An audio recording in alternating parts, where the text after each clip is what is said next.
दी जा रही है, वहीं टीएमसी की तरफ से ममता बनर्जी शांति की अपील कर रही है, लेकिन हालात बहुत अभी भी असामान्य है। देखिए, मैं मुर्शिदाबाद डिस्ट्रिक्ट का ही एक मुर्शिदाबाद वासी हूं, जहां मैंने जन्म भी लिए, बड़ा भी हुई, राजनीति भी की, नुमाइंदे भी बनी। मैं लगातार 5 बार उसी डिस्ट्रिक्ट से नुमाइंदे बनी और मेरे साथ साथ मैं हमारे दिवंगत नेता प्रणब मुखर्जी साहब को भी मुर्शिदाबाद में बुलाकर वहां से भी जिताई। और आज नहीं, आजादी की समय से ही मुर्शिदाबाद डिस्ट्रिक्ट एक मुसलमान बहुल डिस्ट्रिक्ट की मान्यता दिए जा रहे हैं। फिर भी जहां 70% से ज्यादा मुसलमान आबादी है, मैं वहां से चुनाव जिताते रहे, क्योंकि हमारा वहां की माहौल ऐसा ही था। लेकिन धीरे धीरे जब से ममता बनर्जी की उत्थान हुई बंगाल में और ममता बनर्जी के हाथ पकड़ के बीजेपी पार्टी बंगाल की राजनीति में जब अपना दस्तक रखने की कोशिश की, तब से माहौल धीरे धीरे एक सांप्रदायिक दिशा की ओर बढ़ने लगे। और ये चलते चलते आज इस कगार में पहुंच चुके हैं कि मुझे हराने के लिए एक मुसलमान उम्मीदवारों को वहां लाए जा रहे हैं और प्रचार में आम लोगों को गुमराह करने के लिए ये बताए जाते थे कि आजादी के बाद हिंदुओं को हम जिताए, इस बार मुसलमानों को जिताना है। इतना दिन तक दादा को जीता, इस बार भाई को जिताना है। ममता बनर्जी मुझे हराने के लिए इस कदर प्रचार में चुनाव लड़ी। और सिर्फ यही नहीं, उनको ये लगी थी कि शायद और भी कुछ करना चाहिए, इसलिए रामनवमी की जिन दिन में एक हिंदू की इलाका में एक दंगा फैलावा गया और एक उनकी पार्टी की नुमाइंदे एमएलए खुलकर मीडिया वालों के सामने, आम लोगों के सामने कह रहे हैं कि मुर्शिदाबाद में 70% मुसलमान और 30% हिंदू, अगर मुसलमान चाहे तो सारे हिंदुओं को मार के गंगा नदी में बहा सकते हैं। और उनकी पार्टी की तरफ से लगाए गए एजेंसी ये मुसलमान नुमाइंदे की ये बयान हिंदू गांव गांव जाकर प्रचार करने लगे कि सारे हिंदू लामबंद हो, नहीं तो मुसलमान मार देंगे। मकसद थी अधीर चौधरी को हराना। और देखते देखते सारे मुर्शिदाबाद आज ये सांप्रदायिक ध्रुवीकरण की गिरफ्त में आने लगे। और धीरे धीरे जो आंदोलन शांतिपूर्ण रही थी, वक्फ कानून के खिलाफ जो आंदोलन सिर्फ मुर्शिदाबाद नहीं सारा देश में हो रहे हैं, ये सब वाकिफ है और वाजिब भी है। कोई भी कानून के खिलाफ लोगों की कहने की, आंदोलन और प्रदर्शन करने की अधिकार तो है। कांग्रेस पार्टी सदन के अंदर, सदन के बाहर, जेपीसी, हर जगह हम लोग ये वक्फ कानून की विरोध किए हैं, अपना विरोध जताए भी है। कोई शांतिपूर्ण आंदोलन मुर्शिदाबाद में, जैसे कि बंगाल में दूसरे हिस्से में होते थे, मुर्शिदाबाद में हुआ। और ये सत्तारूढ़ पार्टी की मंत्री आकर भड़काव वाले भाषण देने लगे। और ये शांतिपूर्ण आंदोलन जो मुसलमान समुदाय के लोग कर रहे थे, उसके अंदर मतलब कट्टरपंथियों की एक घुसपैठिया हो गई।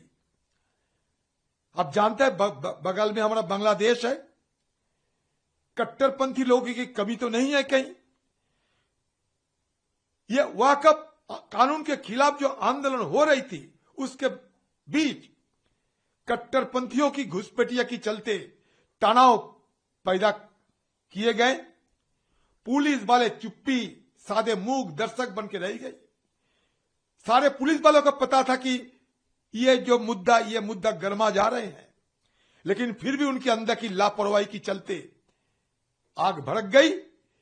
पुलिस वालों की जीप आग के हवाले कर दी गई और पुलिस वाले डर की मारे भागने लगी, किसी की दुकान पे नहीं तो किसी के कमरे में जाके खुद को बचाने लगी। एक पुलिस वालों को इस तरीके की पिटाया गया कि वो भी अपनी जान से मुकाबला कर रहे हैं अभी। तो इसी हालत में चलते चलते आज इस कगार में पहुंच चुके हैं कि मुर्शिदाबाद में एक बड़े हिस्से एक सांप्रदायिक दंगा की गिरफ्त में आ चुके हैं। बहुत सारे हिंदुओं को भी और डर की मारे अपना गांव छोड़ने पड़ी। ये बंगाल की जो मुख्यमंत्री है ममता बनर्जी, ये ममता बनर्जी की सरकार की निकम्मियां, उनकी लापरवाही और उन सरकार की गलतियां से, अनदेखी से आज सारे बंगाल धीरे धीरे खतरे की ओर बढ़ रहे हैं। जहां 26,000 से ज्यादा शिक्षकों की नौकरी से निकाले गए, वो भी सत्तारूढ़ पार्टी के भ्रष्टाचार के चलते। जब सारे बंगाल के लोग खपा हुआ है, आक्रोश में है, तो उनको निगाहों को भटकाने के लिए ये सांप्रदायिक दंगा की अलावा और कौन सा अच्छा मौका मिल सकते हैं। तो ये अपने सरकार की खामियां को, अपने सरकार की निकम्मियां को वो हटाने के लिए, आम लोगों की निगाहों से भटकाने के लिए उनकी तरफ से दंगा कराने में और दंगा फैलाने में जो सावधानी बरतने की जरूरत थी वो सावधानी नहीं बरतने को देखा हम लोग। पुलिस आए, 4 रोज बाद गए वहां। अब इस बंगाल की जो हाईकोर्ट की हस्तक्षेप हुई, हाईकोर्ट के निर्देश में आज सेंट्रल फोर्स की तैनात हुई। मुझे सवाल यह है कि क्यों बंगाल में एक सरकार रहते हुए हाईकोर्ट को इसमें हस्तक्षेप करने की जरूरत महसूस हुई, और उसके साथ साथ क्यों हाईकोर्ट की आदेश से हुआ सेंट्रल फोर्स की तैनाती हुई। क्यों? इसमें यह साफ जाहिर होते हैं कि बंगाल की सरकार नाकामी है, निकम्मी है, और इस सरकार से आम लोगों को राहत मिलना मतलब नामुमकिन है। फिर भी हम हर संभव प्रयास कर रहे हैं। मैं हाथ जोड़कर सारे बंगाल के आम लोगों को, मुर्शिदाबाद के आम लोगों को यह गुजारिश कर रहे हैं कि आप लोग शांति बहालिए। किसी हालत में हमारा मुर्शिदाबाद की जो हमारा कृष्टि है, हमारा जो संस्कृति है, हमारा जो तहजीब है, हम एक दूसरे की भाईचारे की जो जिंदगी गुजारी है, ये जिंदगी हमें वापस लाना ही चाहिए। कभी किसी हालत में नफरत की राजनीति मुर्शिदाबाद की आम लोगों की अंदर, आम लोगों के दिल में कभी मान्यता नहीं मिलेगी, और इस राहों में हम किसी हालत में चलते चलते इसकी वापसी लाएंगे, इसको बहाली करेंगे। ये हमारे सबके लिए ये सबसे बड़ा संकल्प है। आज सर लगातार बयान दे रही है, कह रही है कि जिहादी जो ऐसा कर रहे हैं उनको जिहादी का टर्म दिया जा रहा है, और ये कहा जा रहा है कि जिहादियों को पूरा संरक्षण प्राप्त है। तो बीजेपी भी एक तरीके से अपने बयान उनके जो है वो भी, देखिए बीजेपी की अपना मकसद तो अलग है। आप जानते हैं बीजेपी सारे हिंदुस्तान में ध्रुवीकरण की राजनीति कर रही है, और बीजेपी को हम सब जानते हैं कि बीजेपी सांप्रदायिक ध्रुवीकरण करेगा ही, उसको पहचानते हैं।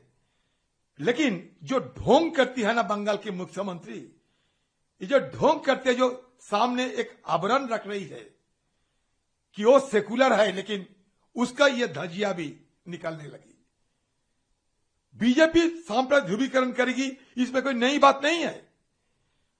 आम मुसलमानों को जिहादी कहने की मौका बंगाल की सरकार नहीं तो दे रही है बीजेपी पार्टी को। और इसके सुविधा किसकी होती है? टीएमसी मतलब सत्तारूढ़ पार्टी को और बीजेपी को। ध्रुवीकरण जितनी होगी, आम लोगों की जो मौलिक समस्याएं है वो समस्याओं को लेकर चर्चा नहीं होगी और अंतिम में बीजेपी और टीएमसी की लाभान्वित होंगे। और इसी दिशा में दोनों ने ही ये रास्ता अपनाई। और आम मुसलमानों को जिहादी कहने की कोई अधिकार नहीं है। जो आंदोलन हो रहे थे शांतिपूर्ण तरीके से हो रही थी, ना वक्फ कानून लाए और ना ये घटना घटी। आपको एक बात बड़ी संसद में कह रहे हैं, देखिए मैं मानता हूं दंगा हुआ होती है जहां सरकार चाहती है। कभी गोधरा में हुई थी, सरकार चाहती थी। कभी बंगाल में हो रही है, वो भी सरकार की मर्जी के अनुरूप हो रहे हैं। दंगा तभी होते हैं जब सरकार चाहते हैं, ये मान के चलिए। सर, आप मुर्शिदाबाद का दौरा भी करेंगे क्या, और क्या ये भी चाहेंगे कि जो नुमाइंदे हैं वहां पर अभी जो चुने हुए नुमाइंदे हैं वो भी लोगों के बीच में जाएं? देखिए, मुर्शिदाबाद डिस्ट्रिक्ट के 2 असेंबली सेगमेंट है। मालदा की वो हिस्सा है। वहां के हमारे कांग्रेस पार्टी के एमपी ईसा खान है। कल ही मैं ईसा खान से बात की और इसके साथ साथ हमारे पार्टी की सारे जो आम कार्यकर्ता है, जूम में उनसे बात मैं लगातार कर रही है।